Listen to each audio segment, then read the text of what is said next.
I recently read Limitless by Jim Kwik. When Jim Kwik was 9, he was struggling to understand a simple concept, and his teacher pointed at him and said, "That's the boy with the broken brain." Kwik believed her. Years earlier, he hit his head and suffered a brain injury, and as a result, he found it hard to memorize basic facts, and it took him 3 years longer to read than his peers.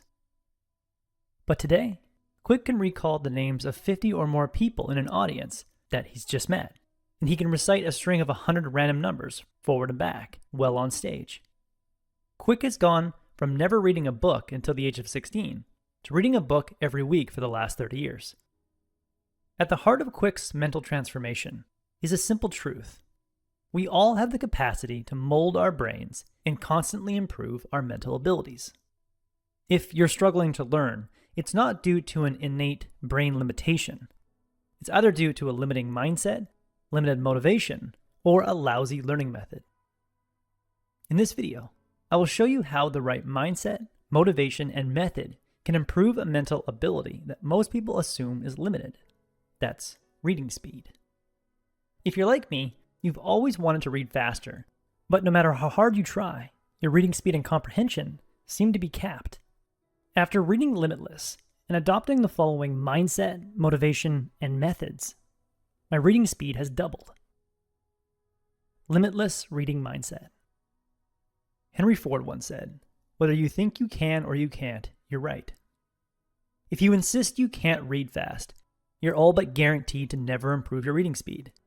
Jim Kwik says, "When you fight for your limitations, you get to keep them." The key to improving any mental ability is to suspend any limiting beliefs and temporarily act as though your mental abilities are limitless. By merely entertaining the idea that your reading speed potential is limitless, you can noticeably increase your reading speed. To prove this, try the following 10-minute exercise called the 4-3-2-1 method. Set a timer for 4 minutes, open an easy-to-read book, and start reading at a comfortable pace while using your finger to underline the words as you read them. When the 4-minute timer expires, mark the point at which you stopped. Now go back where you started and set a timer for 3 minutes and try to get to that same point you reached after 4 minutes. Don't worry if your comprehension isn't perfect. Just make sure you underline and see every word. When the 3-minute timer expires, do the same for 2 minutes, then 1 minute. After this 4-3-2-1 exercise, resume reading the rest of the book at a comfortable speed for 4 minutes. If you compare the number of lines you read now to the number of lines you read in the first 4 minutes of the exercise, you will be pleasantly surprised by how much faster you can read. Merely pretending you can read faster during the 3-2-1 portion of the exercise, you've upgraded your reading speed. Now that you have the mindset that you can read faster than you thought you could, let's focus on motivation. What book would you get through quicker and learn more from? A book you're forced to read in English class? Or a book recommended by your mentor, someone you greatly admire, who tells you that this book contains the secret that transformed my life? After hearing that statement, it's hard not to wonder, what's the secret? If you pick up a book in a peak state of curiosity, wonder, and excitement, you are bound to learn quicker and retain more. Jim Kwik says, all learning is state dependent. A good reason why you may not have learned much in school is because you found school boring. Before you start reading anything, put yourself in a peak state of curiosity by asking the following 3 questions. What great insight will I get from this book? How will this insight forever change my life? And when will I get to use this insight? I like to assume that every book I read contains a profound insight, and I also like to imagine that someone else has just paid $10 million for the information I'm about to read. With that mental framing, I'm extremely curious and motivated to absorb the information I'm about to read.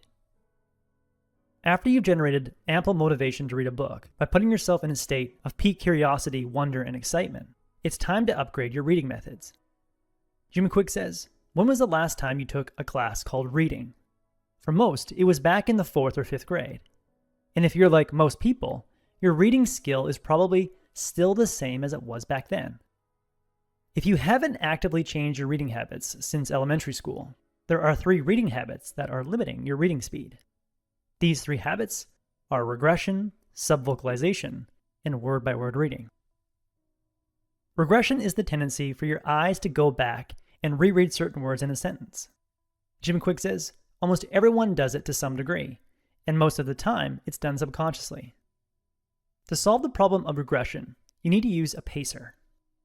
Attention follows movement, so if you use your finger to guide your reading by underlining the text as you read it, you prevent your attention from jumping around the text. Many people have low reading comprehension because reading is too slow and boring for them.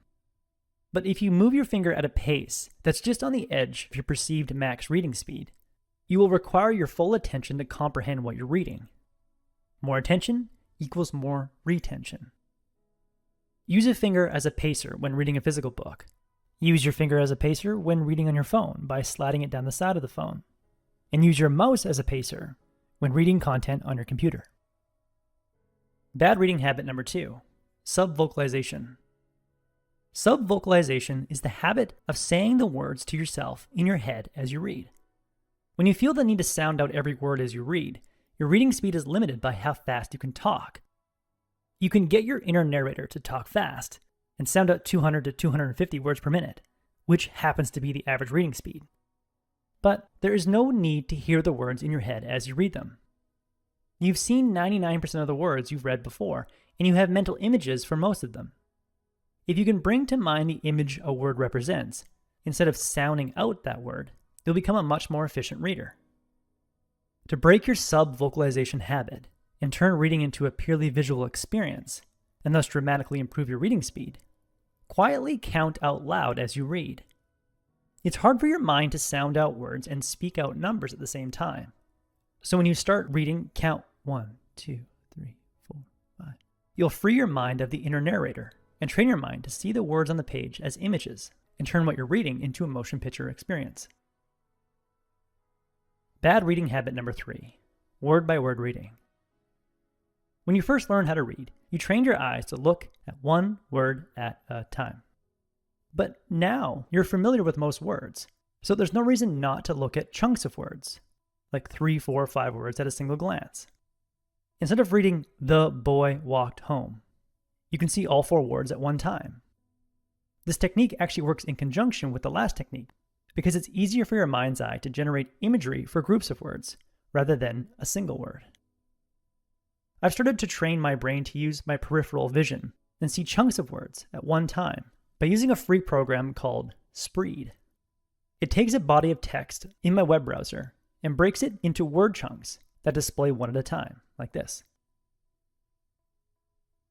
In the end, remove the perceived limitation on your reading speed by setting aside 20 minutes for the next 2 weeks to build your speed reading muscle. Each day, forget what you believe your limitations are and pretend for 20 minutes that your potential reading speed is limitless. Then grab a book you've been wanting to read and take 1 minute to ask yourself questions about the book.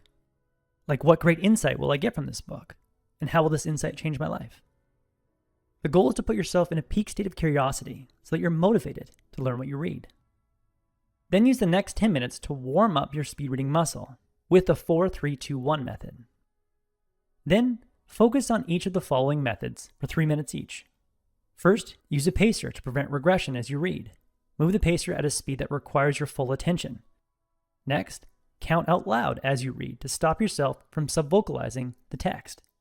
And lastly, relax your eyes and expand your peripheral vision to try and take in more than one word at a time. When you start using these 3 methods, pacing, counting, and expanding, you'll feel a little awkward. But if you continue using them, you'll start to see your speed and reading comprehension improve dramatically. That was the core message that I gathered from Limitless by Jim Kwik. Kwik is great at explaining and simplifying the learning process. I highly recommend this book. If you would like a 1-page PDF summary of insights that I gathered from this book, just click the link below and I'd be happy to email it to you. If you already subscribed to the free Productivity Game email newsletter, this PDF is sitting in your inbox. If you like this video, please share it. And as always, thanks for watching and have yourself a productive week.